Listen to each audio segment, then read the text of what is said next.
Good afternoon, everyone. It is now the 12th day of April 2026. It is now 3 o'clock, and I'm coming to you from my own studio. I am T.R. Coverson. I am the what am I? What's my title? The originator of this podcast, Masculinity, Blessing or Curse. I'm your host. And today I want to talk to you about that title and how it came to be and what's going on with it. In general, my concern is to be able to reach out to younger men. I'd like to say, often in that Moses generation, Moses category, with a thirst to feed a Joshua generation, so that the mistakes that I've made, I can tell you about those so that you don't have to make those same mistakes. At the same time, I do understand that, particularly as it relates to us coming into now a technological age, many of the younger men have been involved with a computer since 2 or 3 years old. So there are, even though they may be 20 years old, they may be 15 or 16, 17 years of experience in working with technology. So there's some exchange necessary. And if we are successful at exchanging dialogue and exchanging generational knowledge with each other, we all grow the better. Iron sharpens iron, and we can get better that way. I want to talk to you, though, today about this whole idea of masculinity. You know, I work out, I'm in the gym 4 days a week. 70 years old, but I'm in the gym 4 days a week. And oftentimes people will say, you are a role model for us. You're a motivation for us. I jog to the gym. It's not far. It's a third of a mile. I jog to the gym to and from, and I'm in the gym 4 days a week. And I'm not just lifting 25 pounds each time. I do my share. In fact, the video that I did on my birthday when I turned 70, I bench pressed 225 pounds 12 times. So I'm not new in that. But I wanted to say that because oftentimes people equate the whole idea of masculinity with something physical. And I think there is a definition that people might have with that. The whole idea of being masculine is that this is a person who's muscular. This is a person maybe who is a certain height. This is a person maybe who has a deep voice, and he commands a certain presence when he walks into the room. And those kinds of things are things that are, and I'll say vain things that are associated with manhood, masculinity, that, in my opinion, don't address what the real idea of masculinity is about. And I think that is where this word that comes about in our generational culture called toxic masculinity. I think that we have come to a point where we're growing, and I think prayerfully growing out of this age where you think that it's important to be dominating and domineering in every capacity and every pathway in your life. And that is what I think creates this whole concept of toxic masculinity, because people have taken those ideas of maybe what they learned on the football field, the basketball court, the military, etc., that it is a place where you dominate. And the whole idea of taking everything from I mean, if you're rebounding, I think Shaquille O'Neal says this, the whole idea of being a good rebounder is every time that ball comes off of the lip of the rim, it's my ball. It's mine. It's mine. And that's good if you are a rebounder, if you're on the court. In life, there's a different set of rules I would recommend, I would suggest, because my goal is to mimic where Jesus Christ is. There is a godly man. I told you in a podcast some months ago, there was a time when my son, he's 35 now. At that time, he was in his teen years. He had put on his Facebook page him with gang signs and do-rag and all of those things. And at the same time, here's a kid who is scoring 5 on calculus exam in his junior and senior year of high school. 5 is the highest score that you could score in calculus. I didn't take calculus in high school, but he was just acing it. In fact, got a scholarship to high school, to a predominantly white school, a prep school, all of those things. And now he's on Facebook with do-rags and things. Now, this was before parents were involved in Facebook. And I asked him, I said, well, I cornered him with a picture of his Facebook picture. I said, is this you? Well, yeah, it's you. And I could understand, I could see where he was challenged with that photograph, particularly in the face of me. I'm a pastor at that time and so forth. And I said to him this: I was there when you were born. Okay? So I know that you are a male. The difference between a boy and a man is time. You will grow to be a man. The choice that you have to make is, what type of man do you choose to become? And human beings are given this identity, the ability to carve out your own identity. No other life form has the opportunity to be present enough in their own mind that they could channel what they want it to be. Every other life form functions by nature. Nature determines, in the spring flowers will bloom, in the fall harvest time will happen. It's happening by nature. Human beings, if we decided to, we could go north for the winter, as some people often do. They are skiers, they leave Florida and they go to the Poconos. We can do that. So the choices that you make will impact the type of man that you become.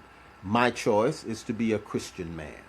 So I look at the role model of Jesus Christ. Now, as we talk about the man that Jesus Christ is, I see him as a man that is, one, driven by purpose. There is a purpose. There's a reason why his life existed, why he came to the earth. There was a reason for that. And a man ought to have a purpose.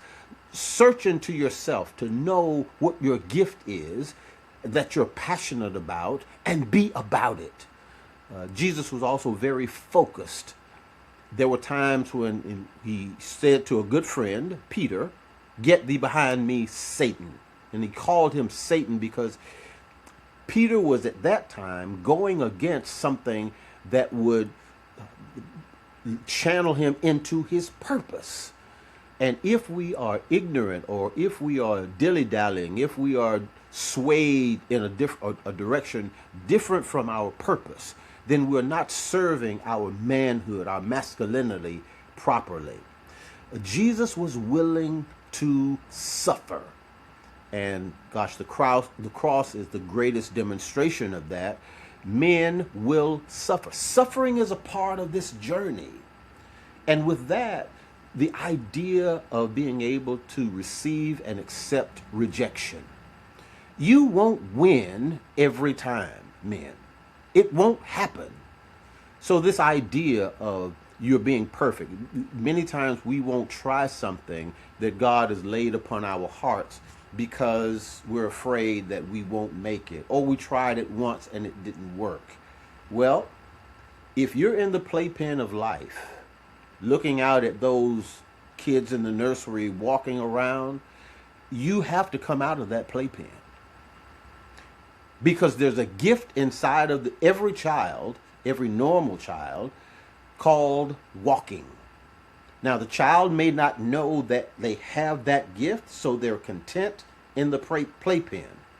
But you, son, brother, father, have the ability to walk.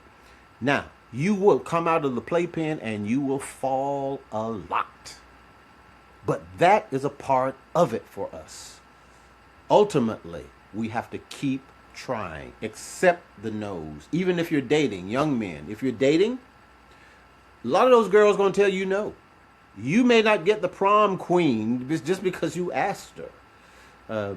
There are some other kid that may be more popular. He's a football or basketball phenom or what have you. So you may not get asked. I was a student body president. I didn't have a jacket or sweater to give to someone, but I had my own gift in my own lane. So getting no is a part of the masculine forte. Kobe and Mike did not hit every shot every time. So the idea that you continuously go to the basket, you continuously shoot the shot, and you keep practicing and you keep doing it and get prepared for the nose. That's a part of it, but that's a part of your masculinity. And again, it is often the case that men will take the competitiveness, and I agree that I'm not in favor of the current trend of give everybody a participation award, because that isn't truly what life is going to do for you. Maybe you get a certificate, but you have to be able to win something. And whatever your gift is, you need to be, and watch this, competitive with you. You know what you did yesterday. Your identity ought to be involved in you being simply better than the person that you were yesterday. I don't have to compete with anyone else who is podcasting. I don't have to compete with anyone who's speaking. I have to compete with who I was yesterday. You have the stats on who you are. And your job is to be better than you were yesterday. And if we consistently do that, and consistency is very key, that you do that. Discipline becomes very key. That you make yourself get up and do it. You know what your gift is, you know what your talent is, you know what your goal is. Identify those things and go after them aggressively.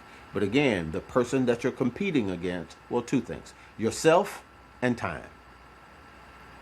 Yourself and time. Those are your competitors. You want to be better than you were yesterday. And in fact, the goal ought to be, what is my very best? My best. Because again, I'm competing with me. And that's who you're competing with. I'm challenged by people who want to set up someone else as a goal, and you end up denying who you are. God made you to be you. And if he needed you to be someone else, why did he need you? Why would he make you if you were just going to be a copy of someone else? Let that person be that person, and let you be you.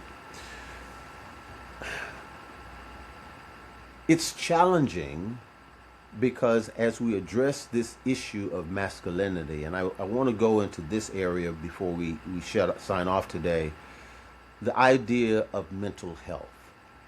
I was in a group not long ago, and one of the gentlemen said, during my day, we did not even venture to think about lying on the couch or getting psychiatric help, et cetera, et cetera. I get it. I grew up in that generation where if you needed any kind of mental or you were involved in some kind of stress or grief or what have you, you consulted your deacon, you consulted your minister, your pastor, etc. And that may have facilitated the issue for you. That's great. That was the generation where that was an issue. As a culture, we did not trust people like that. I'll just say that. But let me tell you something else. The flip side of that is, and Steve Gallagher said this, Scott Gallagher says, if you go into a morgue and there are 5 people in that morgue that are there because of suicide, 4 of the 5 of them are male. And it's because we don't seek the help. It is not popular for us to voice where we hurt in our head. And so being able to put your arms around that idea that if I need help, I simply need help. It does not make me a lesser man. It makes me a conscientious man. That if I need help, I need help. On one occasion, Jesus was about to take on his greatest challenge on earth. His greatest challenge. And he enters into the Garden of Gethsemane. Before he goes there, he calls out Peter, James, and John, his inner circle, and he says, pray. Pray. Listen, we need someone around us to help lift up our arms, because there are Gethsemane type situations going on often in our lives. Often the guns are being shot and we're the only ones that hear them. And we need the Peter, James, and John just on the outskirts to be able to say, pray with me. Because Jesus goes into that garden and he says, wow, this is something he is now going to be faced with being separated with God the Father, whom he's never been separated from eternity. And now that's about to happen. He's about to take on sin that he's never had to have. And not his own sin, someone else's. So there are times when men will go through our Gethsemane-like experiences where we will need someone to hold us up. I challenge you, men, to have 3 guys that are your Gethsemane boys, that you can share this thing that you're going through with. In much the same way that people who are alcoholics or victims of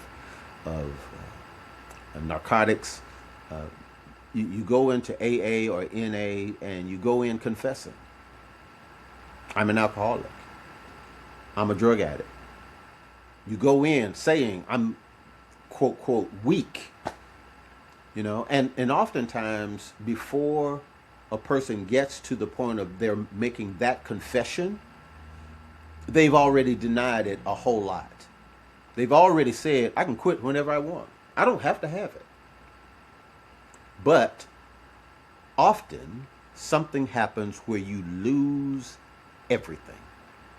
The job, the house, the car, the wife, the children, the reputation, everything is gone. And now you're in this audience of other people who have to make this confession.